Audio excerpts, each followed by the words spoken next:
నమస్కారం ETV news కు స్వాగతం ముఖ్యాంశాలు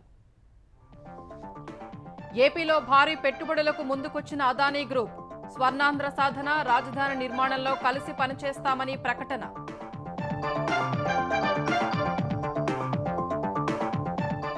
ఎంఆర్పీని మించి మద్యం విక్రయిస్తే ఉపేక్షించేది లేదన్న చంద్రబాబు ఎట్టి పరిస్థితుల్లోనూ బెల్ట్ షాపుల్ని అనుమతించొద్దని ఆదేశం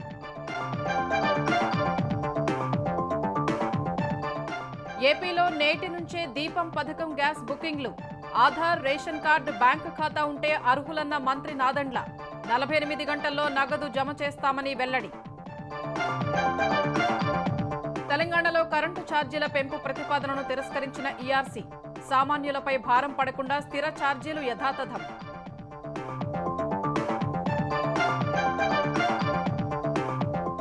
నవంబర్ 6 నుంచి కులగణన ప్రారంభిస్తామన్న భట్టి విక్రమార్క సామాజికవేత్తలు మేధావుల అభిప్రాయాలు తీసుకుంటామని స్పష్టీకరణ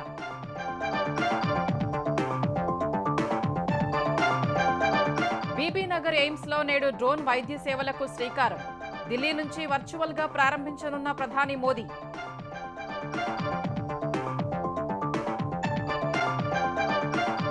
దాతృత్వ కార్యక్రమాలకు భూరి విరాళం ప్రకటించిన లోధా గ్రూప్ విద్యా మహిళా సాధికారత కోసం 20,000 కోట్లు ఖర్చు చేస్తామని వెల్లడి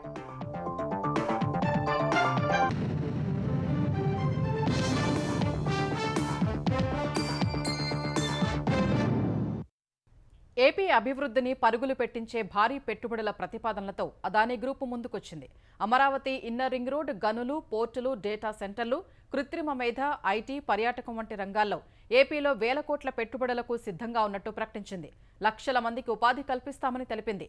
స్వర్ణాంధ్ర సాధన, రాజధాని నిర్మాణంలో రాష్ట్ర ప్రభుత్వంతో కలిసి పనిచేసేందుకు సంసిద్ధత వ్యక్తం చేసింది. Adani group MD Rajesh Adani, Adani ports, సెజ్లో, సిమెంట్స్ విభాగం ఎండీ కరణ్ అదానీ సహా అదానీ గ్రూప్ నుంచి భారీ బృందం రాష్ట్రానికి తరలివచ్చింది. ముఖ్యమంత్రి చంద్రబాబుతో సమావేశమైన అదానీ గ్రూప్ ప్రతినిధులు రాష్ట్రంలో తమ గ్రూప్ పెట్టుబడుల ప్రతిపాదనలకు సంబంధించిన రోడ్ మ్యాప్ ని వివరించారు. ఏ రంగాల్లో అభివృద్ధికి విస్తృత అవకాశాలు ఉన్నాయో, వాటిలో తాము ఏ మేరకు పెట్టుబడులు పెట్టాలి అనుకుంటున్నామో, ప్రభుత్వం నుంచి తమకు ఎలాంటి సహకారం అవసరమో వారు వెల్లడించారు. అదానీ గ్రూప్ చేసిన ప్రతిపాదనల్లో రాష్ట్ర సర్వతోముఖాభివృద్ధికి దోహదం చేసే ప్రాజెక్టుల్ని అమలు చేసేందుకు ఉన్న అవకాశాన్ని పరిశీలించాల్సిందిగా అధికారుల్ని చంద్రబాబు ఆదేశించారు. అదానీ గ్రూప్ ప్రతినిధులతో సమావేశం వివరాల్ని ఎక్స్ లో చంద్రబాబు పోస్ట్ చేశారు. అదానీ గ్రూప్ ప్రతిపాదించిన ప్రాజెక్టులు సాకారమైతే రాష్ట్రం ప్రగతి పథంలో పరుగులు తీస్తుంది. ముఖ్యంగా డేటా సెంటర్లు, ఆర్టిఫిషియల్ ఇంటెలిజెన్స్, ఐటీ వంటి రంగాల్లో రాష్ట్రం దూసుకెళ్లేందుకు దోహదం చేస్తుందని చెప్పారు. రాజధాని ఇన్నర్ రింగ్ రోడ్డు నిర్మాణాన్ని పూర్తిగా సొంత ఖర్చుతో చేపట్టేందుకు అదానీ సంస్థ ముందుకొచ్చింది.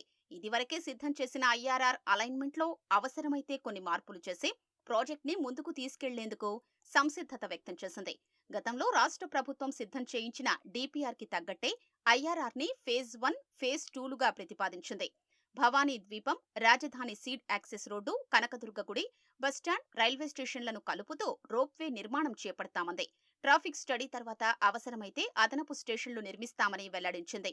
ఇక్కడి భౌగోళిక పరిస్థితులకు తగ్గట్టు అందుబాటులోకి అత్యుత్తమ రోప్వే తీసుకొచ్చి design, build, finance, operate and transfer DBFOT మోడల్లో ఏర్పాటు చేస్తామని ప్రతిపాదించింది. డీబీఎఫ్ఓటీ విధానంలో విశాఖలో సముద్రపు నీటి నుంచి రోజుకు 100 మిలియన్ లీటర్ల మంచినీటిని ఉత్పత్తి చేసే డీశాలినేషన్ ప్లాంట్ ఏర్పాటు చేస్తామంది. అప్పికొండ బీచ్ దీనికి అనుకూలమని, ఇందుకు 800 కోట్ల మేర పెట్టుబడి పెడతామని వివరించింది. సముద్రపు నీటిని రివర్స్ ఆస్మోసిస్ విధానంలో శుద్ధి చేసే టెక్నాలజీని ఉపయోగించి మంచినీటి ఉత్పత్తి ప్లాంట్ నిర్వహణకు గ్రీన్ ఎనర్జీని వినియోగిస్తామని తెలిపింది. కృష్ణపట్నం పోర్టు సామర్థ్యం 78 మిలియన్ టన్నుల నుంచి 330 మిలియన్ టన్నులకు, ఇప్పుడున్న 13 బెర్తుల సంఖ్యను 42కు పెంచుతామంది. పోర్టు విస్తరణకు మరో 2199.86 ఎకరాలు అవసరమని, 1033 ఎకరాల అటవీ భూమికి తొలిదశ అటవీ పర్యావరణ అనుమతులు తీసుకోవాల్సి ఉందని వివరించింది. 775 ఎకరాల ఉప్పు భూముల కోసం ఏపీ మ్యారిటైమ్ బోర్డుకు ప్రతిపాదన వెళ్లిందని, డీపీఐఐటీతో రాష్ట్ర ప్రభుత్వం ఈ అంశాన్ని పరిష్కరించాలని కోరింది. దేవాదాయ భూములు 289.69 ఎకరాలకు సంబంధించి హైకోర్టులో వివాదాన్ని పరిష్కరించాల్సి ఉందని వెల్లడించింది. గంగవరం పోర్టు సామర్థ్యం 64 మిలియన్ టన్నుల నుంచి 200 మిలియన్ టన్నులకు పెంచుతామంది. 2022లో గంగవరం పోర్టు లిమిటెడ్ సేకరించిన భూముల్ని ఆ పేరుతో ఉండేలా భూమి రికార్డుల్ని మార్చాలని, గతంలో కేటాయించిన 1800 ఎకరాల్లో ఇంకా పెండింగ్లో ఉన్న 217.57 ఎకరాలు తమకు అప్పగించాలని తెలిపింది. ఏపీఐఈసీ ద్వారా 5,000 ఎకరాల నుంచి 20,000 ఎకరాలు కేటాయించి పారిశ్రామిక రాయితీలు కల్పిస్తే దేశంలోని అతిపెద్ద పోర్టుల ఆధారిత పారిశ్రామిక పార్కుల విస్తరణకు అవకాశముందని స్పష్టం చేసింది.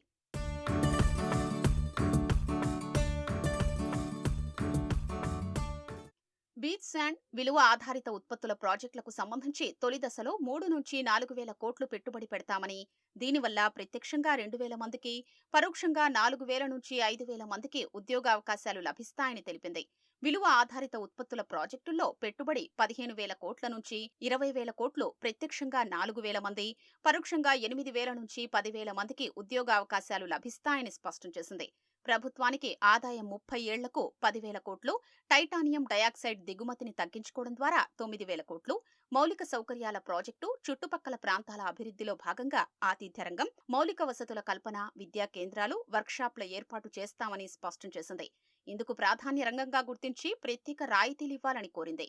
100% ఎస్జీఎస్టీ, వ్యాట్ రియంబర్స్మెంట్, పెద్ద పరిశ్రమగా గుర్తించి 10 ఏళ్ల పాటు విద్యుత్ సుంకంపై 100% మినహాయింపు, టైటానియం డయాక్సైడ్ ప్రాజెక్టుకు అధిక ఇంధన వినియోగాన్ని దృష్టిలో ఉంచుకుని ఈ రంగంలో అభివృద్ధి, విలువ ఆధారిత ఉత్పత్తులకు ఉన్న అవకాశాలకు అనుగుణంగా విద్యుత్ రాయితీ ఇవ్వాలంది. ప్రాజెక్టును 10 ఏళ్లు విజయవంతంగా అమలు చేశాక భూమి కొనుగోలు ఎంపిక అవకాశం, స్థిర మూలధన పెట్టుబడి, ఎఫ్సీఐ రాయితీ, టెర్మ్ రుణాలపై 10 ఏళ్ల పాటు వడ్డీ రాయితీ, పెట్టుబడి వ్యవధికి 100% స్టాంపు రుసుము మినహాయింపు, ఇళ్లకు ఉచితంగా నీరు, విద్యుత్ సరఫరా ఏర్పాట్లు, దిగుమతి చేసుకునే పరికరాలపై కస్టమ్ సుంకం రద్దు, రీయింబర్స్మెంట్ ఇవ్వాలని కోరింది.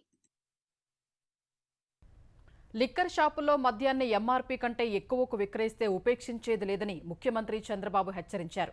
ఇలా మొదటిసారి చేస్తే 5 లక్షల జరిమానా, రెండోసారి చేస్తే లైసెన్స్ రద్దు చేయాలని ఆదేశించారు. ఇసుక ఇతర రాష్ట్రాలకు తరలిపోకుండా చూడాల్సిన బాధ్యత అధికారులదేనని సీఎం తేల్చి చెప్పారు. అక్రమాలు ఏవైనా జరిగితే అధికారులపై చర్యలు తప్పవని హెచ్చరించారు. మద్యం ధరలు, ఇసుక లభ్యత, సరఫరాపై సచివాలయంలో ముఖ్యమంత్రి చంద్రబాబు అధికారులతో సమీక్ష నిర్వహించారు. కొత్త మద్యం పాలసీ అమలు విధానాన్ని అధికారులు వివరించారు. మద్యం షాపుల్లో ఎవరైనా ఎంఆర్పీ ధరకు మించి ₹1 ఎక్కువ తీసుకున్నా ఉపేక్షించొద్దని ఆదేశించారు. ఎంఆర్పీకి మించి మద్యాన్ని అమ్మినట్లు రుజువైతే మొదటిసారి 5 లక్షల జరిమానా విధించారని, తర్వాత కూడా అదే తప్పు చేస్తే షాపు లైసెన్స్ రద్దు చేయాలని ఆదేశించారు. ఎట్టి పరిస్థితుల్లోనూ బెల్టు షాపుల్ని అనుమతించొద్దని స్పష్టం చేశారు. మద్యం షాపుల యజమానులు బెల్టు షాపుల్ని ప్రోత్సహిస్తే చర్యలు తీసుకోవాలని ఆదేశించారు. బెల్టు షాపులకు మద్యం అమ్మే లిక్కర్ షాపులకు మొదటిసారి 5 లక్షల జరిమానా విధించారని, మళ్లీ నిబంధనలు ఉల్లంఘిస్తే లైసెన్స్ రద్దు చేయాలని స్పష్టం చేశారు. పన్ను చెల్లించని ఎన్డీపీఎల్ మద్యం రాష్ట్రంలోకి రాకుండా చూడాలని సీఎం ఆదేశాలు జారీ చేశారు. అక్రమ మద్యం విషయంలోనూ కఠిన చర్యలు తీసుకోవాలని స్పష్టం చేశారు. ప్రతి షాప్లో సీసీ కెమెరా ఉండేలా చూడాలని, ఫిర్యాదుల కోసం ఒక టోల్ ఫ్రీ నెంబర్ కూడా ఏర్పాటు చేయాలని సూచించారు. ఈ 2 వ్యవస్థల పర్యవేక్షణకు సెంట్రల్ మానిటరింగ్ వ్యవస్థను ఏర్పాటు చేయాలని స్పష్టం చేశారు. ప్రతి లిక్కర్ షాపు వద్ద ధరల పట్టిక తప్పకుండా ఉండేలా చూడాలని నిర్దేశించారు. మద్యం షాపుల వద్ద ఆకస్మిక తనిఖీలు చేయాలని, అక్రమ నిల్వలపై దాడులు చేయాలని ఆదేశించారు. ఇసుక లభ్యత, సరఫరా అంశాలపై ప్రస్తుత పరిస్థితిని అధికారులు సీఎంకు వివరించారు. ఇసుక లభ్యత పెంచారని, అన్ని రీచ్ల నుంచి సులభంగా తీసుకెళ్లేందుకు అవసరమైన ఏర్పాట్లు చేయాలని సీఎం ఆదేశించారు. పొరుగు రాష్ట్రాలకు ఒక్క లారీ ఇసుక కూడా తరలిపోవడానికి వీల్లేదని అధికారులకు స్పష్టం చేశారు. ఎక్కడైనా అక్రమాలు జరిగినట్లు తెలిస్తే మొదట సంబంధిత అధికారులే బాధ్యత వహించాల్సి ఉంటుందని హెచ్చరించారు. మద్యం పాలసీ, ఇసుక విషయంలో ప్రభుత్వం స్పష్టమైన విధానంతో ఉందన్న సీఎం, క్షేత్రస్థాయి వరకు సక్రమంగా అమలయ్యేలా చూడాల్సిన బాధ్యత అధికారులపైనే ఉందన్నారు. ప్రజల జేబులు గుల్ల చేసేలా ఎవరు వ్యవహరించినా ఉపేక్షించాల్సిన పనిలేదని ఆదేశాలు జారీ చేశారు. ఏపీలో పూర్తిస్థాయి బడ్జెట్ను నవంబర్ 11న శాసనసభలో ప్రవేశపెట్టాలని ప్రభుత్వం నిర్ణయించింది. ఈ నేపథ్యంలో రాష్ట్ర ఆర్థిక పరిస్థితులు, ఆదాయార్జన, బడ్జెట్ స్వరూపం, ఏ అంశాలకు ప్రాధాన్యం ఇవ్వాలనే అంశాలపై సీఎం చంద్రబాబు ఉన్నత స్థాయి సమీక్ష నిర్వహించారు. ప్రభుత్వం అధికారంలోకి వచ్చినప్పుడు ప్రవేశపెట్టిన శ్వేతపత్రం ఆధారంగా సీఎం చంద్రబాబు అన్ని అంశాలను సమీక్షించినట్లు తెలిసింది. గత ఆర్థిక సంవత్సరంలో రాష్ట్ర రెవెన్యూ 1,73,766 కోట్లు వచ్చింది. ప్రస్తుత ఆర్థిక సంవత్సరంలో 2 లక్షల కోట్ల ఆదాయం సాధించగలమా? ఇంతవరకు రాబడి పరిస్థితులు ఎలా ఉన్నాయని సీఎం ప్రశ్నించారు. కొత్త విధానాల వల్ల, తీసుకోబోయే నిర్ణయాల వల్ల రాబడిపై ప్రభావం ఎలా ఉండబోతోంది అనే అంశాలను ఎక్సైజ్, వాణిజ్య పన్నులు, రెవెన్యూ, రిజిస్ట్రేషన్ అధికారులను అడిగి తెలుసుకున్నారు. ప్రస్తుత పరిస్థితిపై ఆర్థిక శాఖ ముఖ్య కార్యదర్శి Piyush Kumar power point presentation ఇచ్చారు. పెండింగ్ బిల్లుల తాజా పరిస్థితులపైన సీఎం అధికారులతో మాట్లాడి వివరాలు తెలుసుకున్నారు. సామాన్యులపై ఎలాంటి విద్యుత్ భారం మోపటం లేదని తెలంగాణ విద్యుత్ నియంత్రణ మండలి చైర్మన్ శ్రీ రంగారావు స్పష్టం చేశారు. 800 యూనిట్లు దాటిన వినియోగదారులపై స్వల్పంగా ఛార్జీలు పెంచామన్నారు. ప్రభుత్వం నుంచి డిస్కంలకు 25,000 కోట్ల బకాయిలున్నట్లు తెలిపారు. డిస్కంలో నష్టాలు తగ్గించుకునేందుకు సర్కారు నుంచి వీలైనంత త్వరగా బకాయిలు రాబట్టుకోవాలని సూచించారు. వివిధ వర్గాలకు స్వల్పంగా పెంచిన విద్యుత్ ఛార్జీలతో 30 కోట్ల రూపాయల భారం పడనుంది. ప్రస్తుత ఆర్థిక సంవత్సరంలో సామాన్య వినియోగదారులపై ఎలాంటి విద్యుత్ ఛార్జీల భారం ఉండబోదని తెలంగాణ విద్యుత్ నియంత్రణ మండలి ఈఆర్సీ చైర్మన్ శ్రీ రంగారావు స్పష్టం చేశారు. 2024-25కు డిస్కంలు సమర్పించిన వార్షిక ఆదాయ నివేదికపై కమిషన్ తన అభిప్రాయాలు వెల్లడించింది. విద్యుత్ సంస్థల ఆర్థిక స్థితిగతులు, వినియోగదారుల పరిస్థితులు, ప్రభుత్వ సబ్సిడీ తదితర అంశాల్ని క్రోడీకరించుకుని కమిషన్ పిటిషన్లపై నిర్ణయం తీసుకున్నట్లు తెలిపారు. డిస్కంలు 57,728.90 రూపాయలకు ప్రతిపాదనలు పంపగా 54,183.28లకు ఆమోదం తెలిపినట్లు చెప్పారు. 13,022 కోట్లు ఉన్న లోటు భర్తీ చేసుకునేందుకు అనుమతివ్వారని డిస్కంలు కోరగా కమిషన్ కేవలం 11,056.41 కోట్లకు మాత్రమే ఆమోదం తెలిపిందన్నారు. సిరిసిల్ల సెస్ రెవెన్యూ గ్యాప్ 494.95 కోట్లుందని, పూడ్చేందుకు అనుమతివ్వారని కోరగా 343.11 కోట్ల రూపాయలకు ఆమోదం తెలిపింది. ఎల్టీ గృహ వినియోగదారులకు 1,699.45 కోట్లు, వ్యవసాయ రంగానికి 9,800.07 కోట్లు మొత్తం కలిపి 11,499.52 కోట్ల సబ్సిడీని రెవెన్యూ లోటును ప్రభుత్వం రాయితీ రూపంలో చెల్లించనున్నట్లు తెలిపింది. గతేడాదితో పోలిస్తే ప్రభుత్వం సబ్సిడీని 2,374.7 కోట్లకు పెంచిందని వెల్లడించింది. వివిధ వర్గాలకు డిస్కంలో 1,200 కోట్ల రూపాయలు ఛార్జీలు పెంచుకునేందుకు అనుమతివ్వారని కోరగా అందులో 1,170 కోట్లు సబ్సిడీ ఇచ్చేందుకు ప్రభుత్వం అంగీకరించింది. అదిపోగా వినియోగదారులపై మరో 30 కోట్ల రూపాయల భారం పడనుంది. అందులో 800 యూనిట్ల కంటే ఎక్కువ వినియోగించే వారిపైనే భారం పడనుందని చైర్మన్ శ్రీ రంగారావు వివరించారు.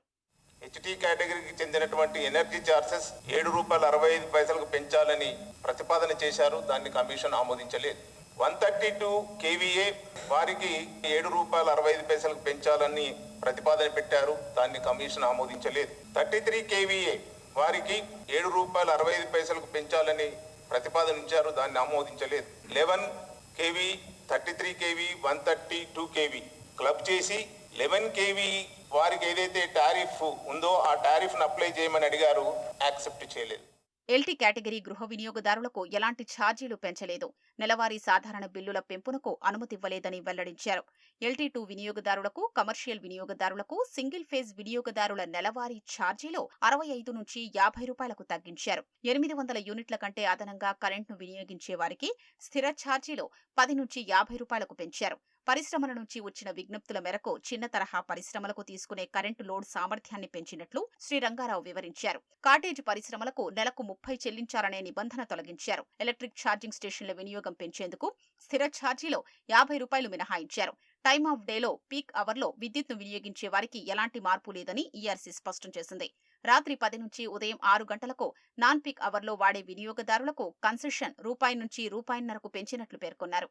దేశంలోనే ప్రప్రథంగా రెవెన్యూపై కూడా రూపు ఉండేలా నిర్ణయము తెలంగాణ ఎలక్ట్రిసిటీ రెగ్యులేటరీ కమిషన్ తీసుకుంది. దీని మూలంగా వినియోగదారులపై ఒకే రకమైన ఆర్థిక భారం నుండి ఉపశమనం వినియోగదారులకు కలుగుతుంది. ఎనర్జీ చార్జెస్ ఏ కేటగిరీకి చెందిన వినియోగదారుడి పైన కూడా ఎనర్జీ చార్జెస్ పెంపుదల లేదు. 10 నుంచి 50 రూపాయలకు పెంచాలని ఏదైతే ప్రపోజల్స్ పెట్టారో ఆ ప్రపోజల్ ని కమిషన్ ఆమోదించలేదు. 800 పైన యూనిట్లు మించి వినియోగించే వినియోగదారులకు ఏదైతే విద్యుత్ సంస్థలు ప్రతిపాదించాయో 10 రూపాయల నుంచి 50 రూపాయలు పెంచాలని దాన్ని మాత్రం కమిషన్ ఆమోదించింది. దీనివల్ల మధ్యతరగతికి చెందినటువంటి వినియోగదారుల పైన ఎలాంటి విద్యుత్ భారం ఉండదు. సకాలంలో పిటిషన్లు దాఖలు చేయనందుకు జెన్కోకు 396 కోట్లు, ట్రాన్స్కోకు 119 కోట్లు, డిస్కంలకు 69 కోట్లు జరిమానా విధించినట్లు ఈఆర్సీ చైర్మన్ శ్రీ రంగారావు తెలిపారు. భవిష్యత్తులో ఆలస్యంగా పిటిషన్లు దాఖలు చేయకుండా ఉండేందుకే ఆ నిర్ణయం తీసుకున్నట్లు స్పష్టం చేశారు. తెలంగాణలో కులగణన నవంబర్ 6న ప్రారంభించనున్నట్లు ఉప ముఖ్యమంత్రి మల్లు భట్టి విక్రమార్క వెల్లడించారు. సామాజికవేత్తలు, మేధావులతో సచివాలయంలో సమావేశమైన ఆయన కులగణనలో చేయాల్సిన మార్పులు, చేర్పులు, ఇంకా తీసుకోవాల్సిన జాగ్రత్తలపై వారితో సమాలోచనలు జరిపారు. ప్రజల నుంచి సమాచారం తీసుకునేందుకు ఇంకా ఎలాంటి ప్రశ్నలు వేస్తే బాగుంటుందని సలహాలు అడిగారు. రాష్ట్ర వ్యాప్తంగా సుమారు 300 మంది సామాజికవేత్తలు, మేధావులు, అభ్యుదయవాదులతో ప్రత్యేక సమావేశం నిర్వహించి వారి అభిప్రాయాలను పరిగణనలోకి తీసుకుంటామన్నారు. కుల యువజన సంఘాలను పిలిచి వారి అభిప్రాయాలు తీసుకుంటామని తెలిపారు. బీసీ, ఎస్సీ, ఎస్టీ కమిషన్ ఇతర భాగస్వాముల అభిప్రాయాలని సేకరిస్తామన్నారు. కేంద్ర ప్రభుత్వం ప్రతిష్టాత్మకంగా చేపడుతున్న డ్రోన్ల ద్వారా వైద్య సేవల్ని నేడు బీబీనగర్ ఎయిమ్స్లో ప్రధాని మోదీ వర్చువల్గా ప్రారంభించనున్నారు. బీబీనగర్ ఎయిమ్స్, ఢిల్లీలోని ఐసీఎంఆర్ సంయుక్తంగా చేపట్టిన డ్రోన్ ప్రాజెక్టుకు ఢిల్లీ నుంచి ప్రధాని మోదీ శ్రీకారం చుడతారని ఎయిమ్స్ డైరెక్టర్ తెలిపారు. టీబీ అనుమానితులు జిల్లా కేంద్రం ఆసుపత్రికి వెళ్లి పరీక్షలు చేసుకునేందుకు జంకుతున్నారు.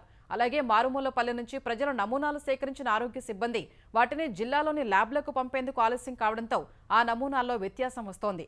ఈ తరుణంలో పీహెచ్సీలో శాంపిళ్లు సేకరించి డ్రోన్ సాయంతో జిల్లా కేంద్రంలోని ఏరియా ఆసుపత్రి ల్యాబ్కు పంపి పరీక్షలు నిర్వహించేందుకు ఏర్పాట్లు చేస్తున్నారు. ఆ రిపోర్టుల ఆధారంగా మందులు అందించేందుకు బీబీనగర్ ఎయిమ్స్ నుంచి పైలట్ ప్రాజెక్టుగా చేపట్టారు. ఐఐటీలు, ఎన్ఐటీలు, ట్రిపుల్ ఐటీలో ప్రవేశాల కోసం నిర్వహించే జేఈఈ పరీక్ష షెడ్యూల్ను ఎన్టీఏ ప్రకటించింది.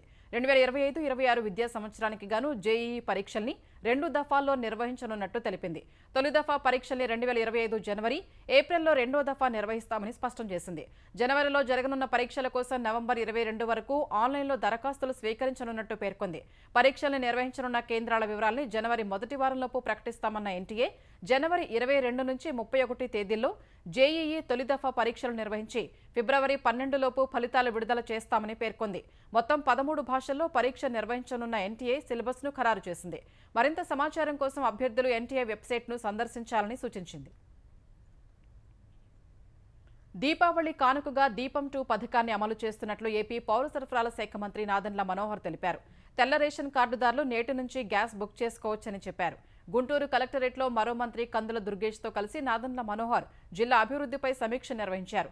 దీపం పథకానికి gas, Aadhaar, ration card, bank ఖాతా ఉంటే పథకానికి అర్హులని స్పష్టం చేశారు. ఈ పథకం ద్వారా గుంటూరు జిల్లాలో 7 లక్షల మందికి లబ్ధి కలుగుతుందని పేర్కొన్నారు.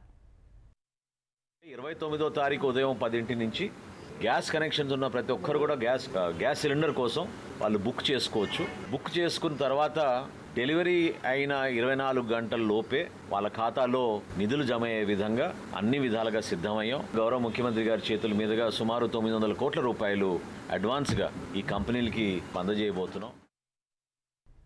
వన్యప్రాణుల్ని వేటాడినా, అక్రమ రవాణా చేసినా కఠిన చర్యలు తీసుకుంటామని ఆంధ్రప్రదేశ్ ఉప ముఖ్యమంత్రి పవన్ కళ్యాణ్ హెచ్చరించారు. మంగళగిరి క్యాంపు కార్యాలయంలో అటవీ శాఖ యాంటీ పోచింగ్ సెల్ పోస్టర్ను పవన్ విడుదల చేశారు. వన్యప్రాణుల సంరక్షణ కోసం టోల్ ఫ్రీ నెంబర్ను అందుబాటులోకి తీసుకొచ్చినట్లు చెప్పారు. అడవుల్ని సంరక్షించడం, వన్యప్రాణుల్ని కాపాడటం మనందరి బాధ్యతని అన్నారు. తమ చుట్టుపక్కల ప్రాంతాల్లో ఎవరైనా వన్యప్రాణుల్ని వేటాడినా, చంపినా, అక్రమ రవాణాకు పాల్పడినా అటవీ శాఖ అధికారుల దృష్టికి తీసుకురావాలని పవన్ విజ్ఞప్తి చేశారు. అలాగే అటవీ సంపదను నాశనం చేసినా, అక్రమ మైనింగ్కు పాల్పడినా అటవీ శాఖ అధికారుల దృష్టికి తీసుకురావాలని కోరారు. గత వైసీపీ ప్రభుత్వంలో తమకు అన్యాయం జరిగిందంటూ బాధితుల నుంచి ఫిర్యాదులు వెల్లువెత్తుతున్నాయి. ఓ డీఎస్పీ పేదల భూముల్ని ఆక్రమించడం, నేటికి వైసీపీ తొత్తులా వ్యవహరిస్తూ పోలీసు శాఖలో జరుగుతున్న అంతర్గత సమాచారాన్ని, మంత్రులు, అధికారుల వివరాల్ని వైసీపీకి అందజేస్తున్నారని బాధితుడు మంగళగిరిలోని టీడీపీ కేంద్ర కార్యాలయంలో ఫిర్యాదు చేశారు. పొలం చుట్టూ ఉన్న కంచెను వైసీపీ మాజీ ఎమ్మెల్యే బుర్రా మధుసూదన్ ధ్వంసం చేశారని ప్రకాశం జిల్లాకు చెందిన మరో బాధితుడు వినతి పత్రం అందజేశారు. తెనాలిలోని సంగమేశ్వర స్వామి దేవాలయ భూముల్ని పలువురు వైసీపీ నేతలు కబ్జా చేశారని ఓ వ్యక్తి ఫిర్యాదు చేశారు. పలు సమస్యలపై స్పందించిన ఏపీ సాంఘిక సంక్షేమ శాఖ మంత్రి డోలా శ్రీ బాల వీరాంజనేయ స్వామి సంబంధిత అధికారులతో మాట్లాడి పరిష్కారం దిశగా చర్యలు తీసుకున్నారు. హైదరాబాద్ నందినగర్లో మోమోస్ తిని అస్వస్థతకు గురైన 50 మంది బాధితుల్లో కొందరి పరిస్థితి ఆందోళనకరంగా ఉంది. వారికి హైదరాబాద్లోని వేర్వేరు ఆసుపత్రుల్లో చికిత్స జరుగుతోంది. ఇప్పటికే మోమోస్ తిన్న ఒక మహిళ ప్రాణాలు కోల్పోయారు. నందినగర్, సింగాడకుంట బస్తీ, గౌరీశంకర్ కాలనీలో ప్రతి శుక్రవారం సంత జరుగుతుంది. ఈ సంతలో ఢిల్లీ హాట్ మోమోస్ పేరుతో మోమోస్ విక్రయిస్తూ ఉంటారు. శుక్రవారం సింగాడికుంట బస్తీకి చెందిన రేష్మా బేగం, ఆమె పిల్లలు మోమోస్ కొనుక్కుని తిన్నారు. శుక్రవారం రాత్రి నుంచి వారికి వాంతులు, విరోచనాలు అయ్యాయి. శనివారం ఉదయం రేష్మా బేగంను నిమ్స్ ఆసుపత్రికి తరలిస్తూ ఉండగా మార్గ మధ్యలోనే ప్రాణాలు విడిచారు. ఆమె పిల్లలకు చికిత్స జరుగుతోంది. రేష్మా బేగం కుటుంబ సభ్యులే కాకుండా సంతలో మోమోస్ కొనుక్కుని తిన్న వారంతా అస్వస్థతకు గురై బంజారాహిల్స్లోని స్వాతి ఆసుపత్రి, అపోలో, వెల్ఫేర్ తదితర ఆసుపత్రుల్లో చేరారు. మోమోస్ అమ్మిన ఖైరతాబాద్ చింతల బస్తీకి చెందిన ఎండీ రజాక్పై పోలీసులు కేసు నమోదు చేసి దర్యాప్తు చేస్తున్నారు. మోమోస్ తయారీ సంస్థకు ఎలాంటి అనుమతులు లేవని తేల్చిన జీహెచ్ఎంసీ దాన్ని సీజ్ చేసింది. స్థిరాస్తి అగ్రజులు అభిషేక్ లోధా ఆయన కుటుంబం దాతృత్వ కార్యక్రమాలకు భూరి విరాళాన్ని ప్రకటించారు. దాతృత్వ కార్యక్రమాల కోసం అభిషేక్ లోధా దాదాపు 20,000 కోట్ల రూపాయల భారీ విరాళాన్ని ప్రకటించారు. తమ నమోదిత కంపెనీ మ్యాక్రోటెక్ డెవలపర్స్లో తమకున్న 20,000 కోట్ల రూపాయల విలువైన షేర్లను దాతృత్వ కార్యక్రమాలకు ఇవ్వనున్నట్లు తెలిపారు. 20,000 కోట్ల విలువైన షేర్లపై వచ్చే డివిడెండ్ ఆదాయాన్ని విద్య, మహిళా సాధికారత కార్యక్రమాలపై వెచ్చించనున్నట్లు చెప్పారు. 100 ఏళ్ల కింద టాటా కుటుంబం తమ వాటాల్లో మెజారిటీ భాగాన్ని టాటా ట్రస్టుకు బదిలీ చేసిందని, ఈ పరిణామం దేశంపై గొప్ప ప్రభావాన్ని చూపిందని అభిషేక్ లోధా గుర్తు చేశారు. టాటా ట్రస్ట్ నుంచే స్ఫూర్తి పొంది తమ కుటుంబం ఈ నిర్ణయం తీసుకుందని చెప్పారు.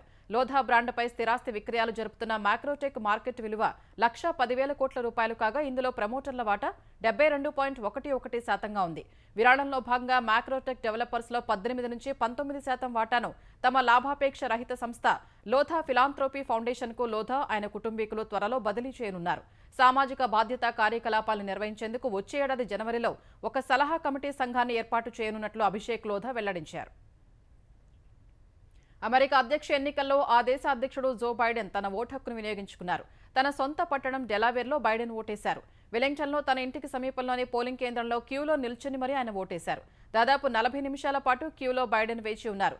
లైన్లో నిల్చుని ఓటర్లతో బైడెన్ మాట్లాడారు. తన ముందు వీల్చైర్ ఉన్న ఓ వృద్ధురాలికి సహకరించారు. తన గుర్తింపు కార్డును ఎన్నికల అధికారికి అందజేసిన బైడెన్ జోసెఫ్ బైడెన్ ఓటేస్తున్నారు అంటూ ఓటు వేశారు. నవంబర్ 5న ఎన్నికలు జరగనుండగా బైడెన్ ముందస్తు ఓటు హక్కును వినియోగించుకున్నారు. అమెరికాలో పోలింగ్ తేదీకి ముందు నుంచే ఓటేసే అవకాశం ఉంటుంది. పోలింగ్ తేదీకి 4 వారాల ముందు నుంచే ప్రజలు ఓటేయొచ్చు. ఒకవైపు ప్రచారం, మరోవైపు ఓటింగ్ సమాంతరంగా కొనసాగుతూ ఉంటాయి. భారత్లో పోస్టల్ బ్యాలెట్ తరహాలో ఇక్కడ మెయిల్ ఇన్ బ్యాలెట్ విధానం ఉంటుంది. ఓటర్లు మెయిల్ ద్వారా ఓటేసేందుకు దరఖాస్తు చేసుకుంటే అవకాశం కల్పిస్తారు. ఈసారి ఎన్నికల్లోని ఇప్పటిదాకా 3.5 కోట్ల మందికి పైగా అమెరికన్లు ముందుగానే ఓటేశారు. ఉక్రెయిన్తో జరుగుతున్న యుద్ధంలో సాయంగా ఉత్తర కొరియా తన బలగాల్ని రష్యాలోకి తరలిస్తోందని నాటో ధృవీకరించింది. ఈ మేరకు నాటో ఓ ప్రకటనను విడుదల చేసింది. ఇప్పటికే రష్యాలోని కొన్ని ప్రాంతాల్లో కిమ్ బలగాల్ని మోహరించినట్లు తెలిపింది. రష్యాలోని కుర్స్క్ ప్రాంతంలో కొన్ని బలగాల్ని ఇప్పటికే మోహరించినట్లు NATO secretary general Mark Rutte మీడియాకు వెల్లడించారు. ఉక్రెయిన్ రష్యా యుద్ధంలో ఉత్తర కొరియా జోక్యం చేసుకోవడం సమంజసం కాదని, ఈ చర్య ఉన్న పరిస్థితిని మరింత తీవ్రతరం చేయడమేనని వ్యాఖ్యానించారు. ఉక్రెయిన్పై యుద్ధానికి రష్యాకు సాయంగా ఉత్తర కొరియా 3,000 మంది సైనికుల్ని పంపినట్లు ఇటీవల దక్షిణ కొరియా ఆరోపించింది.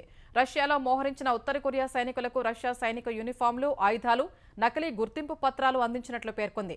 ప్రస్తుత యుద్ధ పరిస్థితులకు అనుగుణంగా శిక్షణ పూర్తి చేసుకున్నాక వారిని పోరులోకి దించే అవకాశం ఉందని దక్షిణ కొరియా తెలిపింది. తాజాగా రష్యాకు ఉత్తర కొరియా సైనికుల్ని పంపినట్లు నాటో ధృవీకరించింది. రష్యాలోకి కిమ్ సేన ప్రవేశించే అంశంపై ఇటీవల స్పందించిన అమెరికా, ఒకవేళ ఉత్తర కొరియా సైనికులు ఉక్రెయిన్ యుద్ధంలోకి చొరబడితే ఖచ్చితంగా వాళ్లు కూడా లక్ష్యాలుగా మారతారని హెచ్చరించింది. అసలు కిమ్ సైన్యం మద్దతు తీసుకోవడం క్రెమ్లిన్ బలహీనతను తెలియజేస్తోందని ఎద్దేవా చేసింది.